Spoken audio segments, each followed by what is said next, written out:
On the 6th of July 1946, inside of a Norwegian fortress, a brutal war criminal of the Second World War was led out to face his execution. Opposite him was a firing squad who were primed and ready with their weapons, and they ruthlessly hit their target, and at the age of 33, Ludwig Runzheimer was shot dead. There were many men who, following the advancements of the German army, were involved in the occupations of regions, and they instigated the brutal policies and rules of the Nazi Party. Many of these men who served inside the SS worked as guards inside of concentration camps, extermination centres, and also detention camps, where they made the lives of people a misery and carried out torture and slaughter. Ludwig Runzheimer was also known for being a brutal and barbaric torturer who inflicted severe punishment onto the inmates inside of a detention centre in Norway. Welcome to The Untold Past. To support our channel, please make sure to subscribe. Ludwig Runzheimer was born on the 28th of July 1912 inside of Gladenbach. In 1934 he joined the Nazi Party, like so many people did during the 1930s.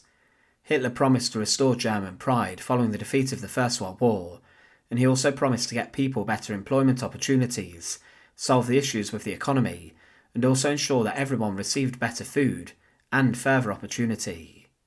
With this, the membership numbers for the Nazi Party skyrocketed, and to begin with, Runzheimer began to train inside the Luftwaffe as a radio operator, and he then transitioned to become part of the German border police.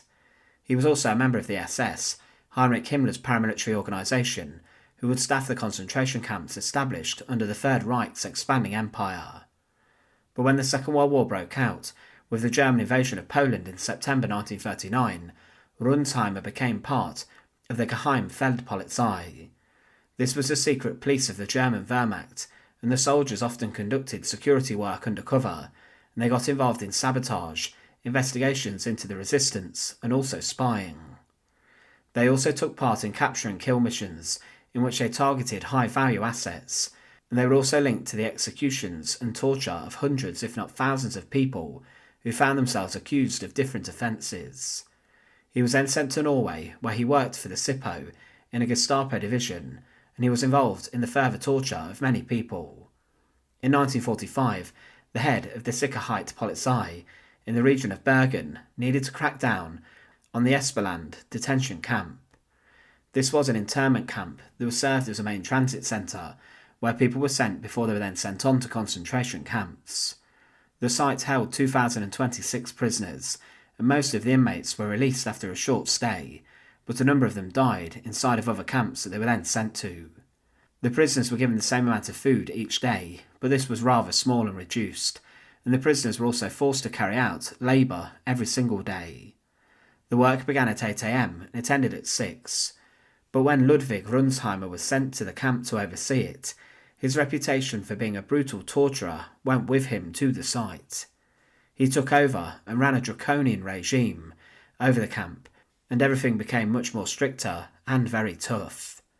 The prisoners previously had been treated very well, but when Runzheimer arrived on the 1st of March 1945, he brought in a reign of terror to Espeland. He enforced brutal rules and also punished prisoners for very little, and he also used isolation cells a lot more, where inmates found themselves locked up. He forced the people to get involved in horrific exercises every day, following the 10-hour workday, and he made them carry very heavy objects for no point during this. Prisoners also had to hair jump until they almost collapsed, and they were also forced to carry buckets full of excrement from the toilets, and the weakest were forced to carry others. Runzheimer, whilst this was happening, was presiding over the exercises with his brutal guards, and he was seen being barbaric towards the inmates. He was horrifically violent, and he battered prisoners with sticks, and kicked and punched them, and even stood on them. He also in winter forced the prisoners to roll in the mud around the site, and he then forced them to go and wash in the river next to the camp, which had frozen over, and many suffered from extreme hypothermia. During the exercises, many of the prisoners also died because of the exhausting regime. Runzheimer, despite only being at the camp from March to May 1945, did this every single day, and he became incredibly feared. At the end of the Second World War, the camp was liberated on the 9th of May 1945, and there were many SS guards inside the camp who had left Espeland before it was liberated by the Norwegian police, as they wanted to try and escape any form of war crimes trial and then punishment. Some knew they would be executed, or at least face long prison sentences for their crimes, and Runzheimer also went on the run. But the SS leadership had foolishly left their images and photographs inside the command barracks, and because of this they were identified one by one, and Runzheimer was then captured in Sunnhordland. Because of his crimes, Ludwig Runzheimer was brought to a war crimes trial, and this occurred on the 15th of January 1946. A doctor who had been imprisoned at the camp whilst Runzheimer oversaw it stated of his work that, "I got the impression of Runzheimer as a sadistic Gestapist. He rejoiced when he could torment his fellow human beings, and when he became ecstatic, he seemed as a man who was not aware of his actions. On a daily basis he was nervous, impulsive, constantly in motion, surely also sleepless, and I mostly perceive him as insane. That is not meant as a mitigating circumstance." The doctor also testified about the injuries that he had seen inside the camp because of the regime and rules that Runzheimer brought in, and he claimed that Runzheimer himself had inflicted many of these. Because of this, Runzheimer was clearly guilty, and others testified about his actions in the camp. He was given a chance to admit his crimes and change his plea to guilty, but Runzheimer was an ardent Nazi who claimed that inside of his camp he was only doing what was instructed of him by superior members of the SS and the army, and he also stated he was only doing his duty as a soldier of Hitler's Reich.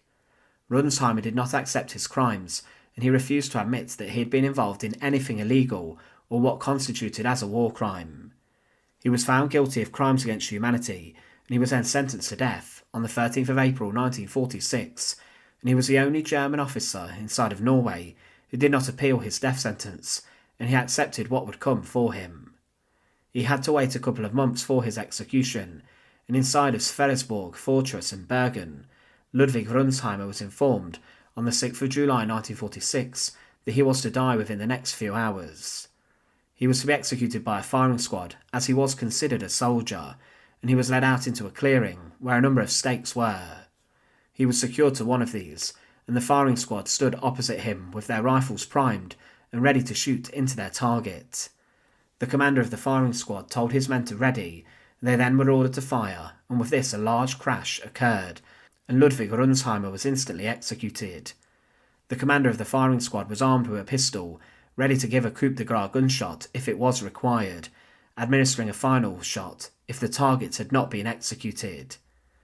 Ludwig Runzheimer was 33 when he was executed for his crimes that he committed inside a Norwegian prisoner of war camp. When he arrived at Espeland, the conditions of the site were not too tough, but his reputation for being a brute and a sadist brought him to instigate a reign of terror at the camp, where inmates were tortured and brutalised on a daily basis.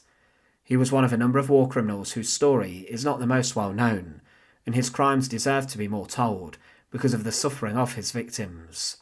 He was someone who only spent a few months inside of a prisoner of war detention centre, but his cruel actions led to him being condemned to death. Thanks for watching. To support our channel, please make sure to subscribe, and once again, thank you so much for watching.